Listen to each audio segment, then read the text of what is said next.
Tras salir de las tinieblas del Sillachal, aquel pozo negro donde había soportado torturas inimaginables, Baha'u'lláh emergió con la salud quebrantada, pero con el espíritu intacto. Las autoridades persas, temerosas de su influencia creciente, le concedieron apenas 30 días para abandonar su tierra natal junto con su familia, dictando así un exilio que era, en realidad, una sentencia de muerte disfrazada. El 12 de enero de 1853, en pleno rigor del invierno persa, comenzó una travesía que habría de durar 4 largos meses. Los escarpados senderos montañosos que separan Teherán y Bagdad se transformaron en un calvario de nieve, viento y caminos traicioneros. Cada paso era una lucha contra los elementos y contra un cuerpo debilitado por meses de prisión y tormento. Tanto enemigos como amigos observaban la caravana con una mezcla de compasión y fatal certeza. Era inconcebible que un hombre en tal estado de debilidad lograra sobrevivir a semejante odisea. La muerte parecía inevitable. Sin embargo, el 19 de abril de 1853, contra toda expectativa, Baha'u'lláh llegó a Bagdad. Bagdad se había convertido en un refugio para los seguidores del Bab que habían escapado de la persecución en Persia. Eran almas que llevaban consigo cicatrices profundas. Habían perdido a sus líderes, visto ejecutar a sus amigos más queridos, y muchos habían perdido su esperanza y su fe. En ese ambiente de desaliento, Baha'u'lláh, todavía convaleciente, ofreció refugio en la humilde casa que había arrendado. Allí, con ternura y paciencia sin límites, acogía a todos. Y con su palabra devolvía esperanza, renovaba el fervor y purificaba las almas. Pronto, su casa se transformó en algo más que un refugio. Se convirtió en el corazón de una comunidad renaciente. Los creyentes llegaban no solo buscando consuelo, sino anhelando la confirmación de su fe. Allí, rodeados de un clima de amor y respeto, Baha'u'lláh revelaba tablas de incomparable belleza y sabiduría que fluían de su pluma como manantiales de agua pura para almas sedientas.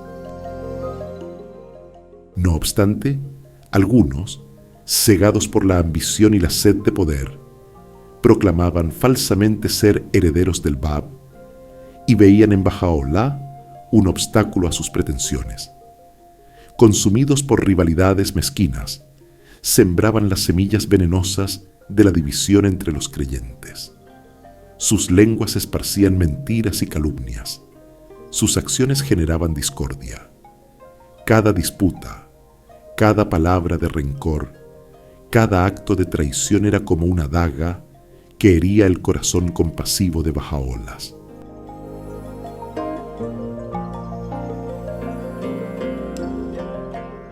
En una mañana de primavera, el 10 de abril de 1854, Baha'u'lláh partió de Bagdad sin avisar a nadie. Llevaba consigo únicamente una muda de ropa. Así comenzó uno de los periodos más sagrados de su ministerio. 2 años de soledad absoluta en las escarpadas montañas de la región de Kurdistán, sumergido en oración, meditación y la comunión divina, viviendo como un verdadero ermitaño.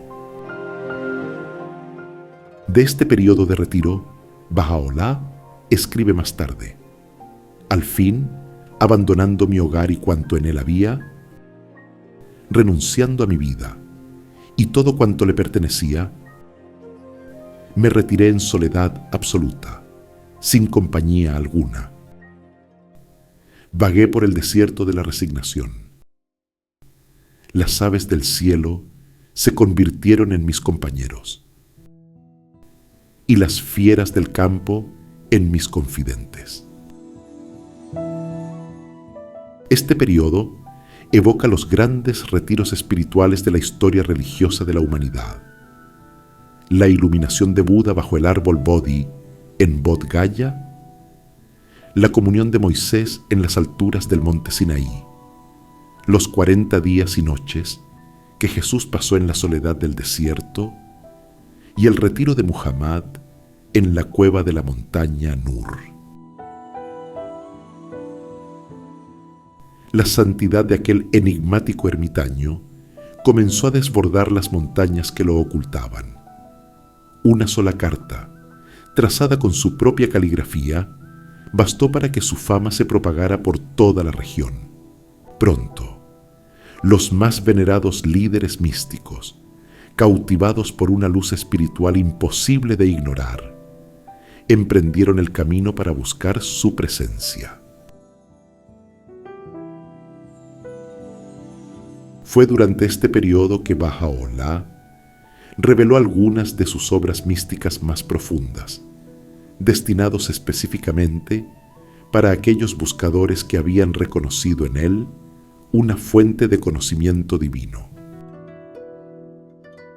Hasta nuestros días, en las apartadas aldeas de las montañas kurdas, numerosas familias conservan como tesoro sagrado los recuerdos de aquellos años inolvidables, transmitiéndolos como herencia espiritual de generación en generación.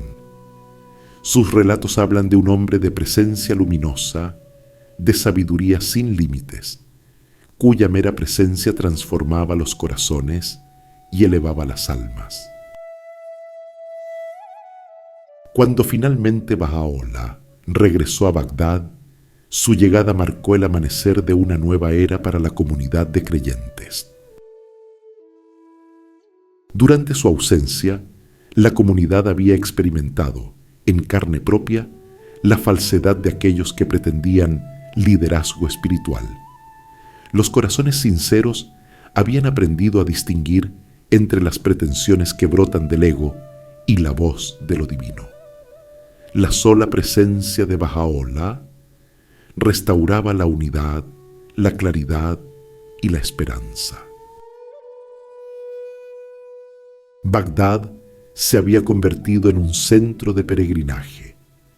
La presencia de Baha'u'lláh y el poder transformador de sus enseñanzas atraían a personas de toda condición, trascendiendo barreras sociales, religiosas y políticas.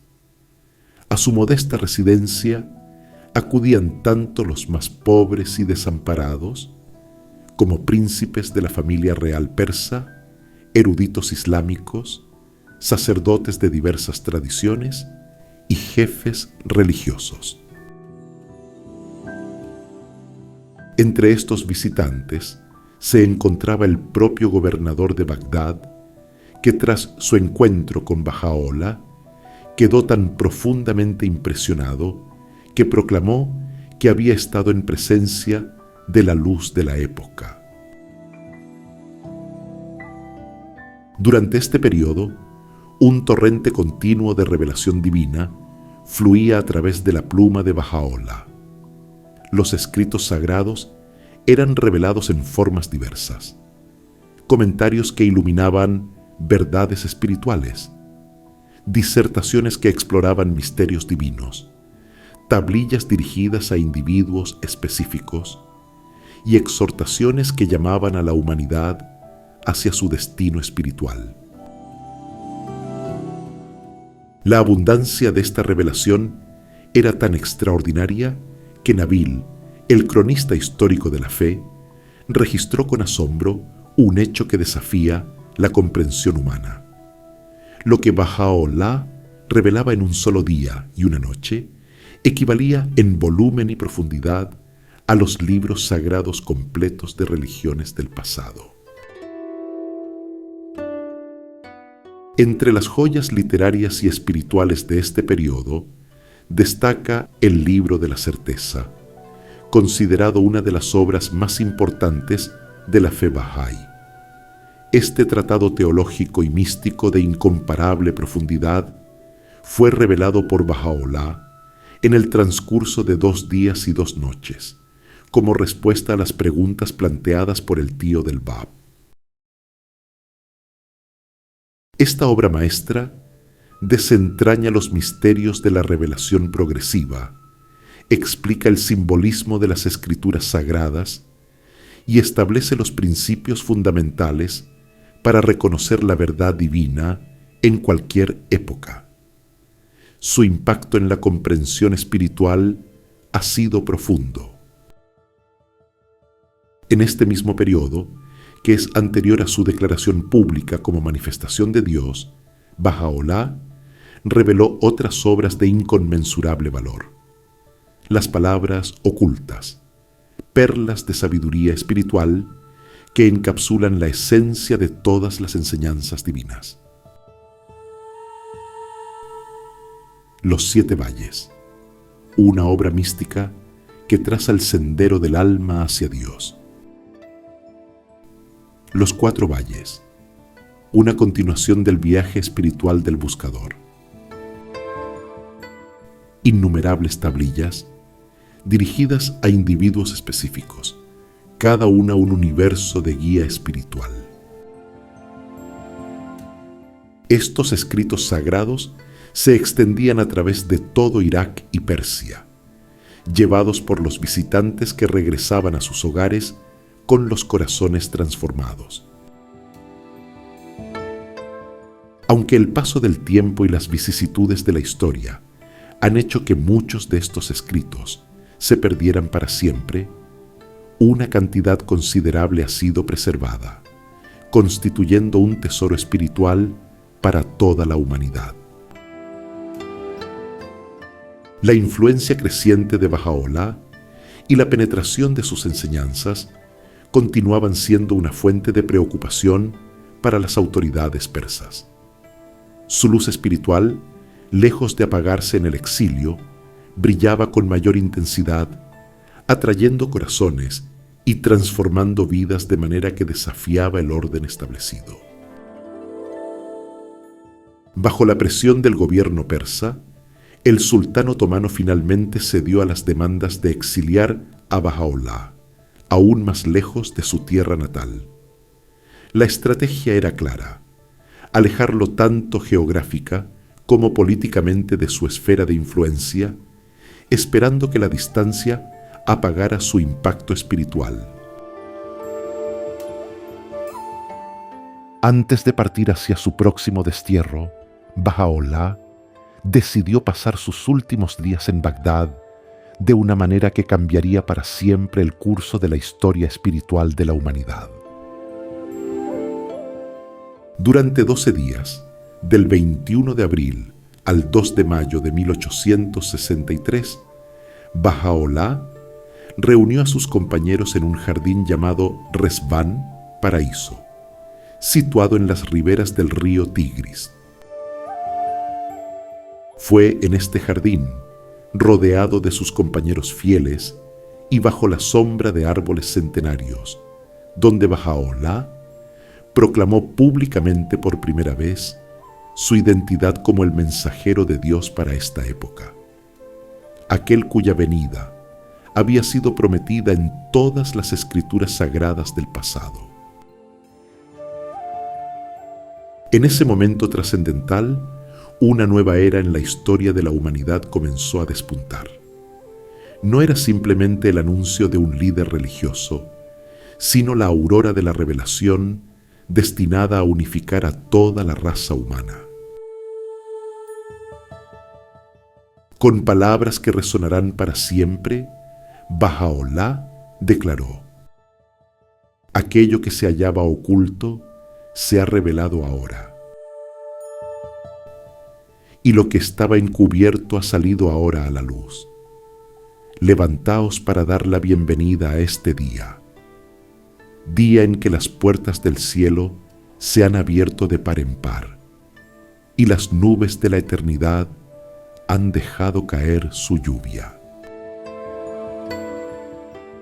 Estas palabras no eran meramente poéticas, eran la confirmación divina de que la humanidad había entrado en su edad de madurez espiritual, de que las promesas milenarias estaban cumplidas y de que el sueño de la unidad mundial ya no era una utopía distante, sino una realidad destinada a manifestarse. Así, en un jardín a orillas del Tigris, entre el aroma de las rosas y el murmullo del agua, nació la fe destinada a transformar el mundo. El Festival de Resván había comenzado y con él la página más gloriosa en los anales de la evolución espiritual humana.